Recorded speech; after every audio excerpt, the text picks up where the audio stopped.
it's Mo. It is January of 2026, and it is finally time to talk about my favorite books of 2025. This is a video that I do every year. I think that almost every booktuber does every year, where I talk about the books that were my absolute favorite of 2025. So these are the best books of 2025 to me. They may not be the best books in the world, they may not be the best books ever written, but to me, these are my favorite books that I read in 2025. I always put off doing this video. It always takes me a while to compile my list, and then I always put off doing the video, but I cannot put it off any longer. I also want to talk about my 5 least favorite books, the 5 worst books for me in 2025. Mostly my worst books in 2025 were just disappointing. A lot of times that's what happens.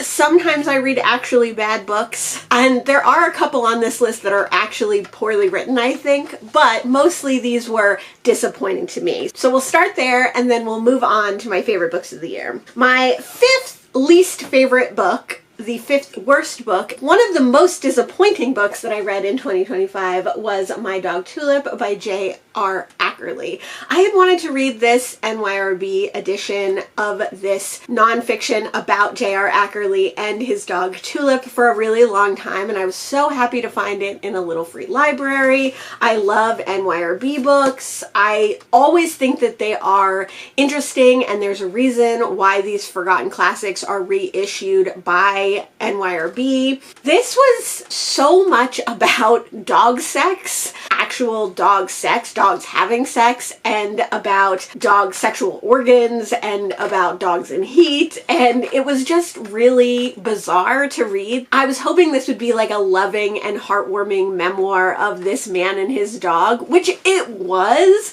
but it was so preoccupied with the sex of this dog, with breeding this dog, with this dog having sex with other dogs, with this dog on her period, with sexual organs of dogs, that it was really a disappointment. Like, it was hard to get through, it was not super entertaining, it was pretty uncomfortable, and it was one of my most disappointing books of the year because I had such high hopes for it. I don't know if I'm going to keep this book. Like, I keep all my NYRB books, but this is the first and only NYRB book that I've ever read that I would say skip it, don't read it, and also maybe I don't even want it on my shelves. My next most disappointing book, and a book that I really disliked, was The Appeal by Janice Hallett. I had heard so many great things about this. It is a mixed media book. It all takes place in emails and text messages and memos to various people, and it is about a troupe of actors in a small local acting guild who are putting on a play. And through the emails and the letters and the text messages, we learn about the play, we learn about the actors, we learn about all the people involved, and also about a mystery that occurs. So we're not seeing every email from every person. From those omissions, we know some of the things that are going on. And then there's a lawyer and his proteges who are studying these documents to take to court at some point. So like, that sounds pretty exciting, pretty interesting. Because we're also getting interludes from these lawyers, they're helping us piece together what the crime is. Except this book was so boring. It was so bad. There was not a single likable character in this, and it wasn't like an unlikable character but you wanted to find out what happened. It was a very obvious mystery. It felt very rudimentary. It felt very, what's the word, sophomoric. It was not done well, I don't think. There was a lot of areas and clues that you didn't actually have the information of, so you couldn't have actually solved the crime through the clues. You could only solve it through inference and through the obviousness of the crimes. So I was really surprised that so many people love this. I thought it was entirely mediocre, not an enjoyable thing to read. It was a quick read, I'll give it that, sure, because it is all short little text messages and short little emails, but like overall, I really disliked it, and I will not be reading any more Janice Hallett.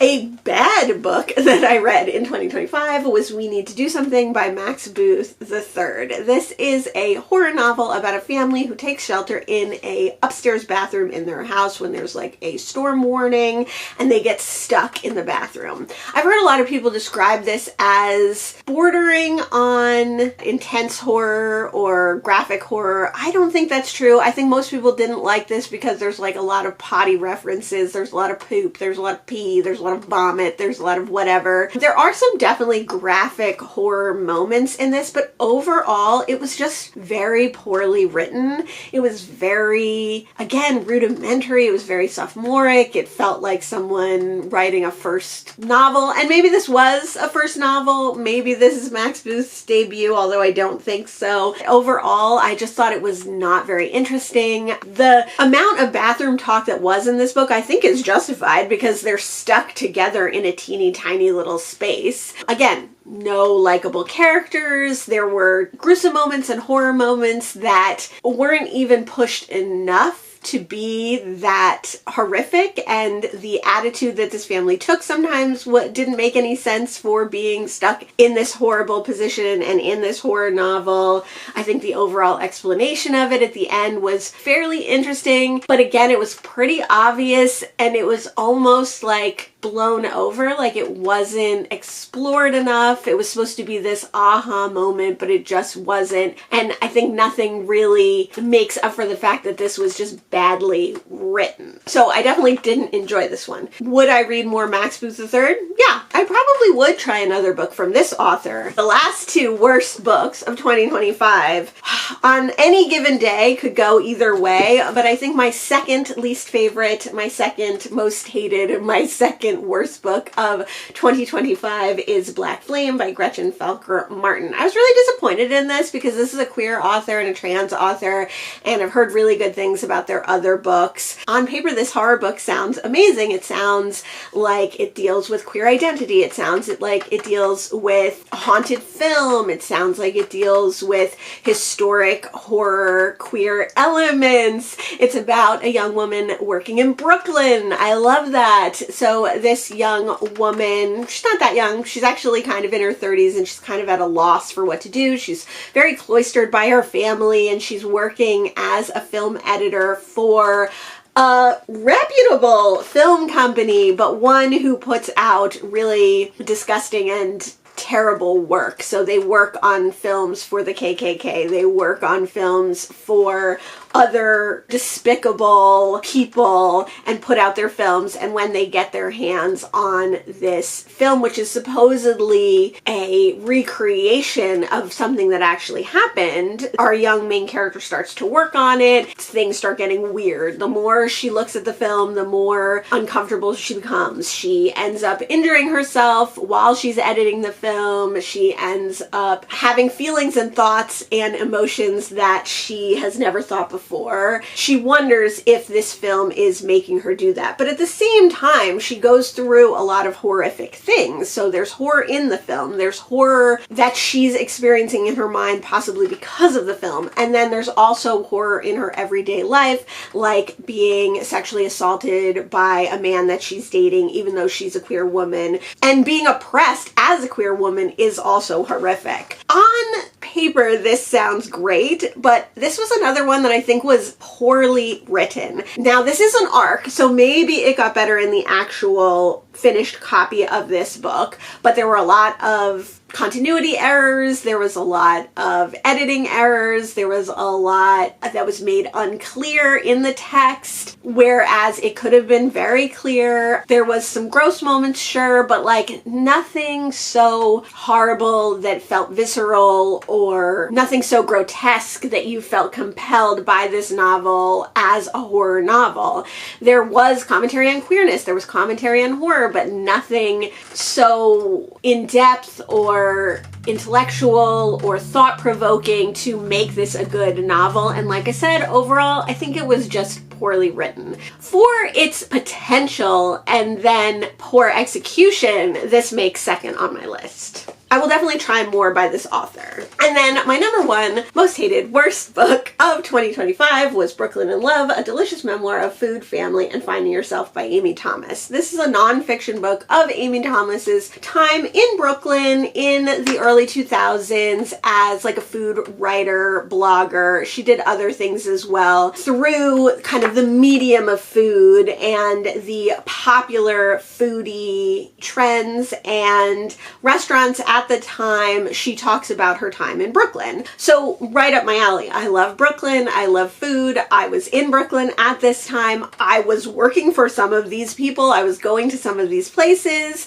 So you would think that this would be perfect, but Amy Thomas's poor execution of this memoir and then her absolute lack of acknowledgement of her own privilege and of the world around her at this time in Brooklyn, the white privilege lens that this is told through made this book like pretty abhorrent. It was also not very well written. There are sections in this book that are her memoir and her talking about herself and her talking about her life, and then those are interspersed, cut into with, you know, the trends of the food at the time, you know, brunch, talking about the different restaurants, talking about the different restaurateurs. So it had an interesting concept for how it was written, but again, because her life is just about her not being satisfied with like the dating scene and her trying to buy a $1 million house and not being able to find one that she likes and her trying to decide whether she wants to have a baby, it was just missed the mark so much on what Brooklyn's about. And even with the food that she talked about, it was completely one-sided, completely non-diverse, completely white. It missed the mark on the great food culture in Brooklyn. It really pandered to people at the time who would appreciate this kind of name dropping of food entrepreneurism or of food celebrity. And again, that just misses the mark on Brooklyn food always, but certainly at this time. So I feel like nothing she did in this memoir was interesting, was fun, was revolutionary. Nothing was explained well. Her memoir, her relationship to food, her relationship to Brooklyn was so narrow-minded and had such a narrow scope of understanding of what Brooklyn is or of what the foodie scene in Brooklyn is that it was really intolerable. And I'm surprised that I even finished it, honestly. I probably should have DNF'd this one. I think I did read it because I did recognize a lot of the names, because I do know a lot of the restaurants, and I wanted to hear what she had to say about them, but she said nothing revolutionary, certainly, but also really nothing that interesting. So Brooklyn in Love was definitely the worst book that I read in 2025. So now let's move on to the fun stuff, the best books that I read in 2025. And let's start with some like honorable mentions, not necessarily honorable mentions in the true sense, but some ideas of books that I wanted to bring up that I really enjoyed reading in 2025. So like I read a ton of queer classics, which was so great and so fun and really took me by surprise. I read queer books every year and I love to read queer books, but something that's held me back from reading queer classics is the lack of queer joy that we often find in queer stories. Some of these books had that and some of these books had queer joy. And in some instances, I wish I had read these sooner. Almost in all instances, I wish I had read these sooner because they all are classics for a reason.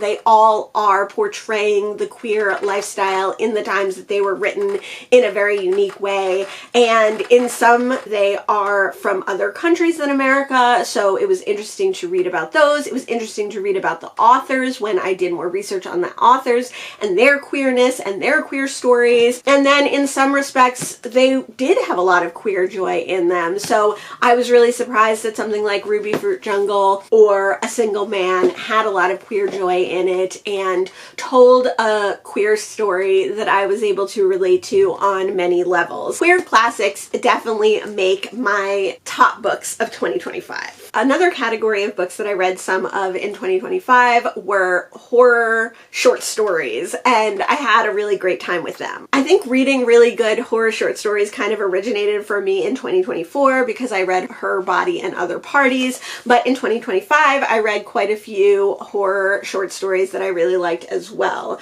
Notably, Friday Black by Nana Kwame Adjei-Brenyah and She's Always Hungry by Eliza Clark. This one reminded me a lot of Her Body and Other Parties by Carmen Maria Machado, and I think this is probably my favorite collection of horror short stories that I read in 2025. But overall, horror short stories were really good to me in 2025. Along those same lines, horror novellas were really good for me in 2025. So I read quite a few short horror works, short novellas, some in series that I had previously read, some in series that I started, some standalone that I really loved. Oops, this one too. So some of my favorite books in 2025 were horror novellas. I think there were a lot of themes of queerness in these novellas, which I absolutely loved. There was a lot of body horror in these novellas, but there was also a lot of character development, and I loved getting to know the characters in all these books and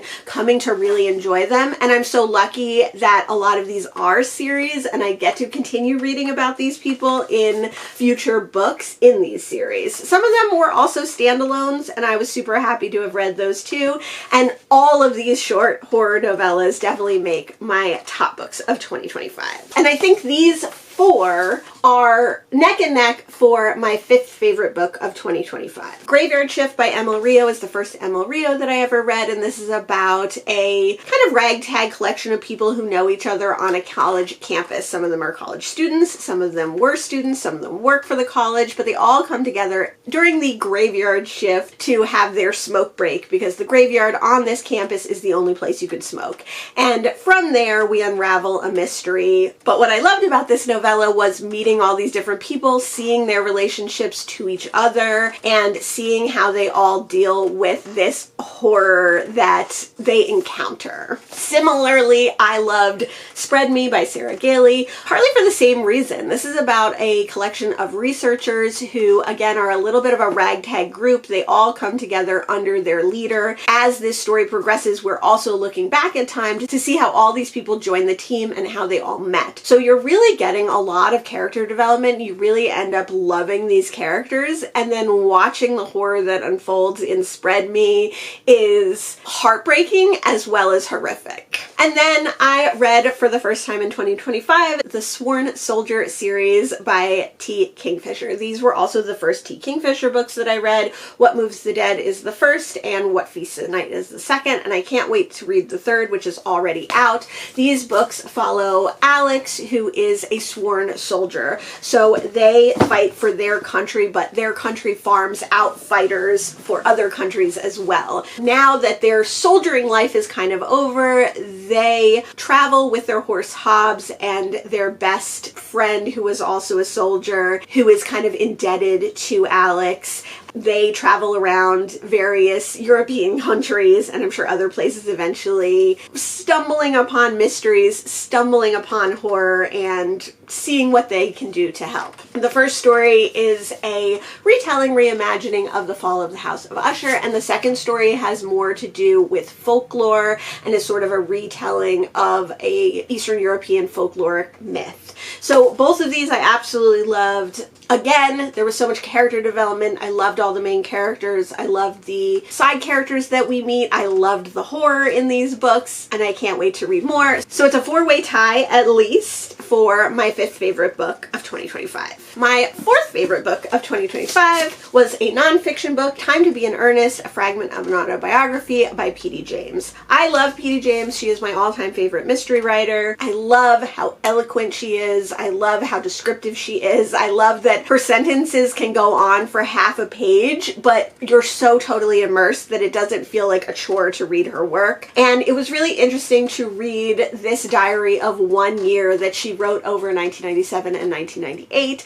and why she wrote it. She says right at the beginning that she thinks that any author who writes a diary wants it to be published, but this was clearly meant to be published, and it just follows her 77th year. It follows the events in her life at the time. It follows her day to day. It follows the events events of the world. Quite a lot happens in that year. It allows her to talk about her history and her biography. It allows her to talk about her writing and her writing process. It allows her to give writing advice. It allows her to be a cranky old lady, and I just loved it. I loved the way it was constructed. I loved hearing about her life. I love being with her writing. I took such inspiration from this book as an autobiography, as a way to write a diary. I took so much inspiration from this book as a way to write a book that you want to get published. Like, so fascinating, so interesting, one that I will definitely come back to, one that I will reread, a pleasure and a joy to read, and my fourth favorite book of 2025. And then in third place, we have Agatha Christie. I'm holding up At Bertram's Hotel, but I think my favorite book that I read by Agatha Christie this year was Nemesis, which is one of the last books in her Miss Marple series. So I've been working my way through the Miss Marple series over the last few years, and I'm getting to the end, very sadly, but in a good way. That means I can move on to Tommy and Tuppence or on to Poirot, although I don't think anything's gonna top Miss Marple for me. Last year, I read A Caribbean Mystery, which sees Miss Marple on a Caribbean vacation. At Bertram's Hotel sees her taking another vacation to a hotel that she went to when she was younger, but it has some of the same characters. And then Nemesis brings all these people together that she met in the previous two books and brings really the culmination of Miss Marple's life and her knack for detection and mystery solving to a head when she is asked to solve a crime and a mystery in Nemesis, but she is not given that crime or that mystery. So she not only has to figure out what it is, but she has to solve it, and she has to prove herself Nemesis to the evils of the world. And I just loved it. I thought it was fantastic. I love Agatha Christie. She's so funny. Her books are so tongue-in-cheek. Her books are so wry and observational, poignant of the time, but in a funny way. And Nemesis was just the best one that I've read yet. Of all the Miss Marple books, of all the Agatha Christie books, my absolute favorite. It makes third in my favorites of 2025 only because of the other books that I read, but upon reread this could definitely climb up, and on a different day 1, 2, and 3 could certainly be in a different order. My second favorite book is The Last Time I Saw Amelia Earhart by Gabrielle Calvo-Colresi. This is a poetry collection, and I think that this makes my second favorite book of the year because it was so unexpected. I read this at my friend Hannah and Liz's house while I was babysitting my nephew cat Gus. I love to go through their poetry shelf and read poetry when I'm there. I've never heard of this author, I've never heard of this book, and it was such a revelatory experience reading this one. It captured my imagination, it captured my heart. It is queer, it is suspenseful, it is nostalgic, it is pictorial and structured like a story in some poems. There are reoccurring poems. There are poems where you meet the same people at different times. There are poems that revolve around the same incident, The Last Time I Saw Amelia Earhart, but with different people. And this just held me in such suspense and created a feeling of almost like reading horror. It wasn't suspenseful in that you're waiting for something to happen, but it was suspenseful in that each poem felt like it built upon the other. There was an visceral feeling that I got from reading these poems as a collection.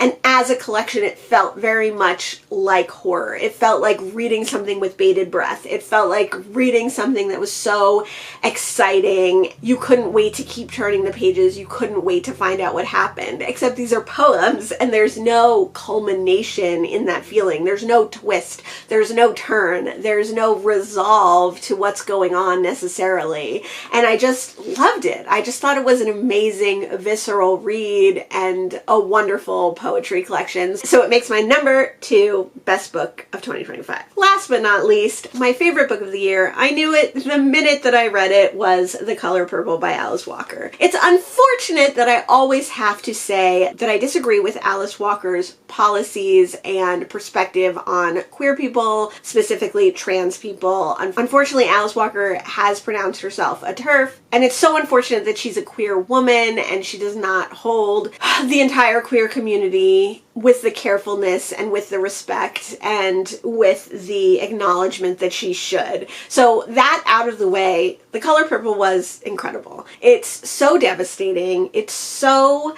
sad. It's so heartbreaking. It's so unflinching in its depiction of queer life, of Black life in America. There is child rape on the very first page. There is continual abuse of children throughout this book, and of queer people, and of women, and of Black people. It's so heartbreaking, but at the same time, there is so much queer joy in this book. Our main character is writing to God, and she's writing to her sister about the events of her life, and we see her growing up from an abused child to a woman who finds herself, who knows herself, who finds love, who finds family, who finds purpose in her life. For all the hesitation that I had going into this book, for all the trepidation that I had and hesitancy that I had that this would be too hard, that this would be too difficult to read, that this would be too slow, too old, too, I don't know, distant from my own perspective, it was such a wonderful read. It was so easy to read. It was so easy to get into. It was so captivating. It was so engrossing, and you just couldn't put it down. And then to have that all also culminate in our main character becoming her own person and finding her family and finding joy in many respects. There is still sadness. I'm not giving away the ending of the book to say that there is queer joy and there is sadness, to say that there is hardships and there is love. I just think if you haven't read it, you should definitely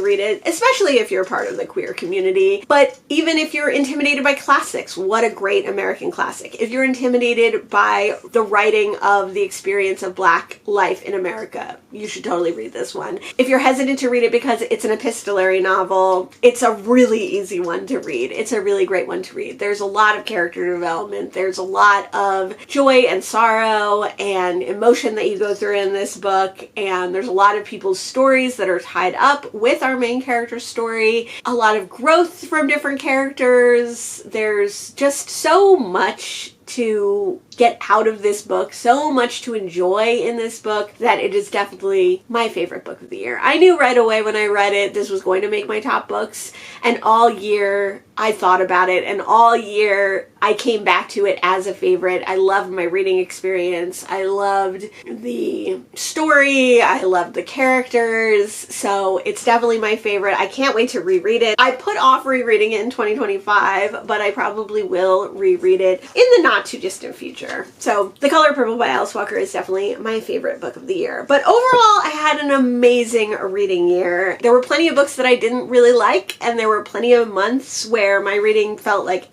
but there were so many months where my reading felt good, and even books that I don't like, I get something out of, and I'm happy to have read them. I did DNF a little bit more this year, which is great. At the end of the year, I ended up with so many new favorites, and I ended up with so many books that I put on my bookshelf so that I can reread them in the future. And I ended up with so many books that were authors who were new to me. I ended up with so many books that are authors that I've read from before. 2025 was great. So thanks so much for joining me in 2025. Thanks so much for joining me today to talk about my favorite books of the year. Let me know if you've read any of the books that I read here. Let me know what one of your favorite books and one of your least favorite books were in the comments below. Thanks so much for joining me today, and I'll see you in the next one. Bye!